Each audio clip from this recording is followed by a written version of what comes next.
Teacher Talking Sports, what it does, what it do, how we live. And every Thursday, I've been doing a series called Is He a Hall of Famer, where I take a look at a player who many consider on the fence as to whether they belong in their sports Hall of Fame. Take a look at how their career was, make my final verdict as to whether they belong or not. But I love hearing in the comments your guys' opinion, so definitely let me know at the end. I start off by doing players who recently retired or are towards the end of their career. More recently, I've been doing players who've been retired long enough where they've been eligible for their Sports Hall of Fame, but have not gotten in yet. On Monday, ESPN had an article about a player and whether he should be in the Hall of Fame, so I decided to do that guy.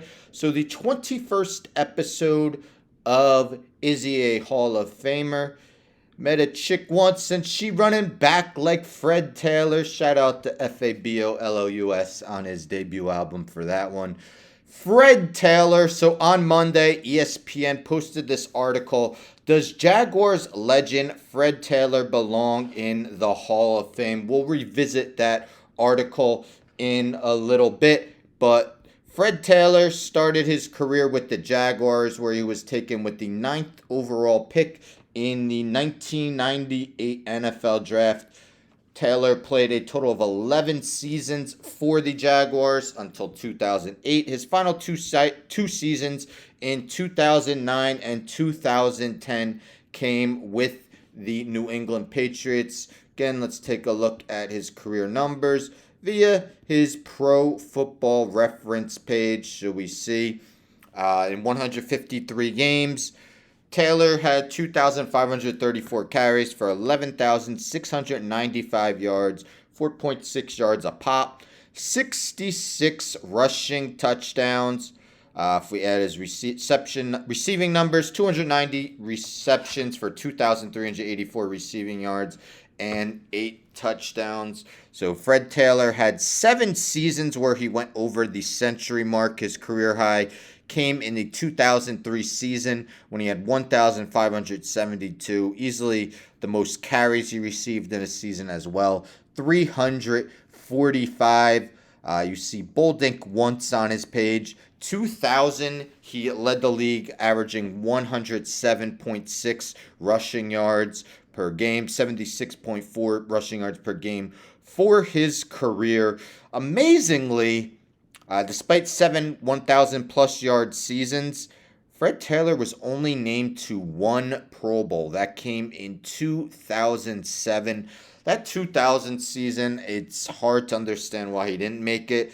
Despite missing 3 games, he still rushed for 1,399 yards, 12 touchdowns, catching 36 passes for another 2 touchdowns. So, not sure why he didn't make it that season. He started off his career with a bang. Actually posted his career high in rushing touchdowns with 14 that season, rushing for 1,223 rushing yards.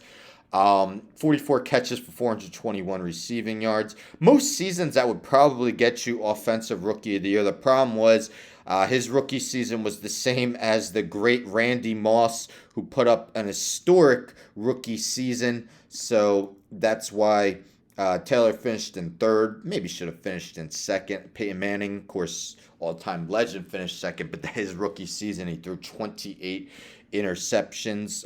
Did have 26 touchdowns, though. But Taylor, the rushing touchdowns, not too high. Just 2 seasons with double-digit rushing touchdowns and just one other season with at least 7 where he had 8. Couple seasons with 6, couple seasons with 5. But again, wasn't exactly, didn't have a nose for the end zone like some of the other all-time great running backs. But again, good yards per carry. Pretty much every season from 98 to 2007 rushed for at least 4 yards per carry, except 2001 where he just averaged 3.9 yards per carry. Only played in 2 games that season, though. Actually, when he started his career, some referred to him as Fragile Freddy, as he did miss a lot of time. 1999, missed 6 games. 2003, 2001, missed 14. But he became much more durable as his career went on until the end of his career with New England when he was 33, 34 years old. Take a look at his postseason career. So he never played in a Super Bowl, but in 5 of his seasons did reach the playoffs. So in 8 games, 613 rushing yards, 4.8 yards per carry. So he was pretty good in the postseason. Unfortunately, never was able to reach the Super Bowl. So his 11,695 career rushing yards place him 17th on the all-time rushing yards list. So everyone who is ahead of him on the career rushing yards list is in the Hall of Fame that is eligible. The only guys who aren't eligible yet are Adrian Peterson, who's 5th. Of course, he'll get in. And Frank Gore, who is 3rd. He will get in as well.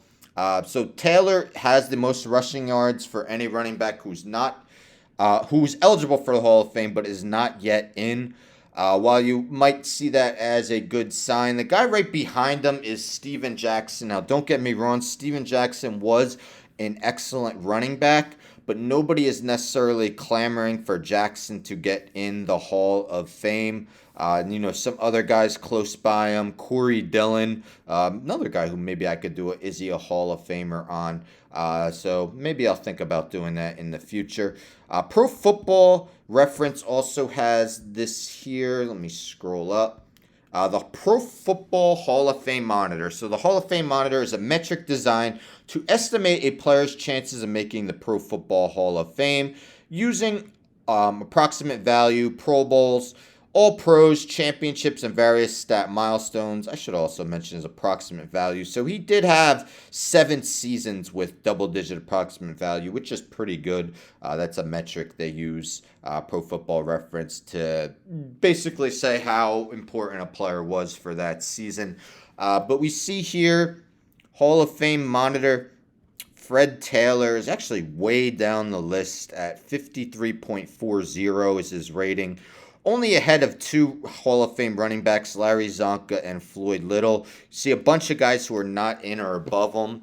Jamal Lewis, Warwick Dunn, Priest Holmes, Tiki Barber, Larry Brown, Sean Alexander, Darren Sproles, Ricky Waters, Cookie Gilchrist, Marshawn Lynch, Roger Craig, a guy I did a Hall of Famer on. So I think part of that is due to his lack of accolades. So he was never a first-team All-Pro.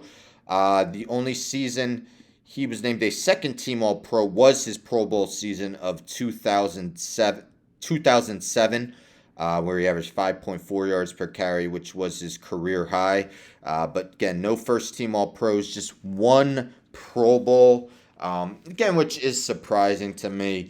I'd like to see the guys who got in over him, especially that his third season where he rushed for 1,399 yards and 12 touchdowns in just 13 games. So let's revisit that ESPN article. Does Jaguars legend Fred Taylor belong in the Hall of Fame? Again, this was posted on Monday by Michael DeRocco.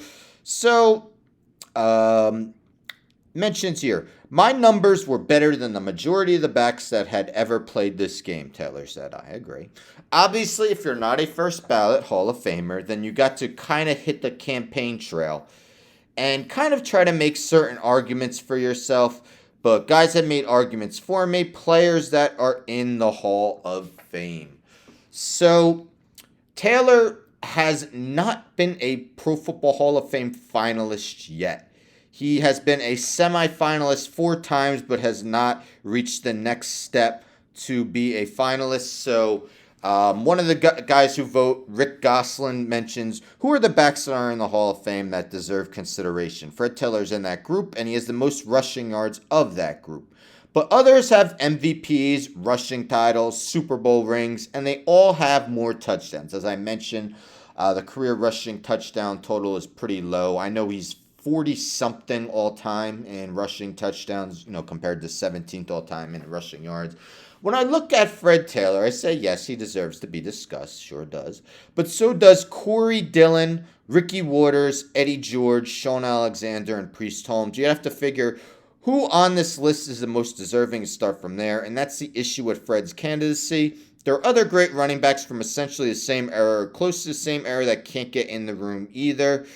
So mentions 4.6 yards per carry, ranked 32nd all time in the NFL. Just 3 players in NFL history who averaged 4.6 yards or better with at least 2,500 carries. Adrian Peterson, and Barry Sanders. Taylor's only Pro Bowl came in 2007, and it was as an injury replacement for Pittsburgh's Willie Parker. Let's scroll down. I think Freddie's got a great argument, but I don't know what separates him from other guys from his era. Jeff Hobson, Cincinnati representative on the 50-member selection committee. I'm not a big fan of all-decade teams, with Jamal Lewis on the 2000s all-decade team.